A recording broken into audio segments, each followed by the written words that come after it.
তোমার আকাবির এগুলো সব ছাড়ো, কোরআন হাদিস কি বলেছে এটা খালি ধরো। বলেছে তোমার পীর, কি বলেছে আকাবির, কি বলেছে তোমার বাপ দাদারা। কোরআন হাদিস হলেই চলবে, 3 নম্বর কিচ্ছু লাগবে না। এইটা তো আরেক ফাইজলামি রে ভাই। কারণ ইসলাম এসেছেই রাসূল এবং সাহাবীদের মাধ্যমে। মা আনা আলাইহি ওয়া আসহাবি আলাইকুম বিসুন্নতি ওয়া সুন্নাতিল খুলাফায়ে রাশিদিন আল মাহদিয়িন। নবী যেখানে বলছেন আমার আদর্শকে আঁকড়ে ধরো, খুলাফায়ে রাশিদিনের আদর্শকে আঁকড়ে ধরো, আমার পথ মানবা, সাহাবীদের পথ মানবা, তবেই আহলে সুন্নাত ওয়াল জামাত, তবেই মুক্তিপ্রাপ্ত দল, তবেই জান্নাতি। সেখানে নবীর চাইতে বেশি বোঝার কি আছে? বড় দুঃখ লাগে আজকাল এই চেতনাকে প্রমোট করতে গিয়ে এমন গজল পর্যন্ত গাওয়া হয়, বয়ান তো আছেই, এমন গজল পর্যন্ত গাওয়া হয়।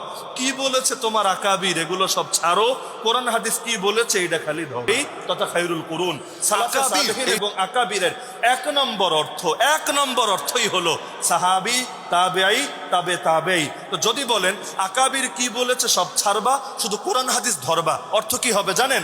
এই যে কোরআন মাজিদ মসজিদে থাকে, এটা পড়বেন, সহিহ বুখারী, সহিহ মুসলিম, আবু দাউদ, তিরমিজি, নাসাই, ইবনে মাজাহ, বাস এটা পড়বেন, কেচ্ছা খতম, চ্যাপ্টার ক্লোজ। খুলাফায়ে রাশিদিনকে পড়া লাগবে না, আবু বকর, ওমর, ওসমান, আলীকে পড়া লাগবে না, নবীর সাহাবী, তাবেঈ, তাবে তাবেঈদেরকে পড়া লাগবে না, শুধুমাত্র কোরআন আর হাদিস হলেই চলবে, আর এগুলো কিছুই লাগবে না। কেউ যদি এই কথা বলে, বাস্তবে সে কোরআনও মানে না, সে হাদিসও মানে না। কারণ না হলে আল্লাহ ইহদিনাস সিরাতাল মুস্তাকিম বলে সিরাতে মুস্তাকিম কেন চিনালেন? এই সাহাবী তাবেঈদেরকে দিয়ে। এই যে সিরাতাল্লাযীনা আনআমতা আলাইহিমের ব্যাখ্যা কি, যে কোনো হুজুরকে গিয়ে জিজ্ঞাসা করেন না। সিরাতাল্লাযীনা আনআমতা আলাইহিম মানে তো নবীরা, সিদ্দিকরা, শহীদরা, নেককাররা, যাদের সবার শীর্ষে হলেন সাহাবী, তাবেঈ, তাবে তাবেঈরা। তাদের পথকে আল্লাহ কেন বললেন সিরাতে মুস্তাকিম? আল্লাহ বলতে পারতেন না ইহদিনাস সিরাতাল মুস্তাকিম, সিরাতাল কুরআনি ওয়াস সুন্নাহ, বলতে পারতেন না যে আল্লাহ সিরাতে মুস্তাকিমের পথে চালাও? সিরাতে মুস্তাকিম কোনটা? সিরাতে মুস্তাকিম হলো কোরআন আর হাদিসের পথ। আল্লাহ বলতে পারতেন না? আল্লাহ বলেন নাই। আল্লাহ বলেছে নেয়ামত প্রাপ্ত বান্দাদের পথ। বলে সোহবতের দরকার, বুজুর্গদের অনুসরণ করা দরকার, পূর্বসূরীদের অনুসরণ করা দরকার, আছে না কি নাই?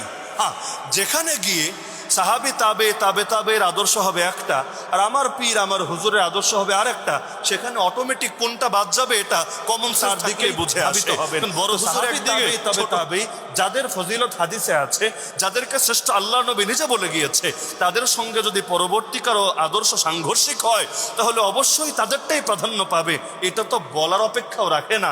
কিন্তু তাদের সঙ্গে যদি কারোটা মিলে যায়, তাকে অনুসরণ করার মধ্যে কোনো দোষও ধরা যাবে না। আমরা আমাদের বড়দের অনুসরণ কেন করি?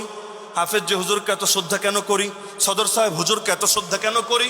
এজন্য না যে তারা সাহাবী, এজন্য না যে তারা তাবেঈ, বরং এজন্য সাহাবী, তাবেঈ, তাবে তাবেঈদের রং তাদের মধ্যে দেখি।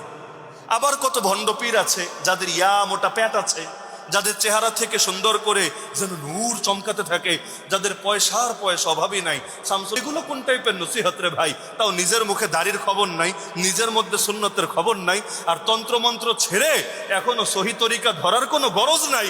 আর তারা যদি এসে বলে আকাবিরের পথ ছাড়ো, খালি কোরআন হাদিস কি বলেছে ধরো, তখন বোঝা যায় ডাল মে কুছ কালা জরুর হ্যায়।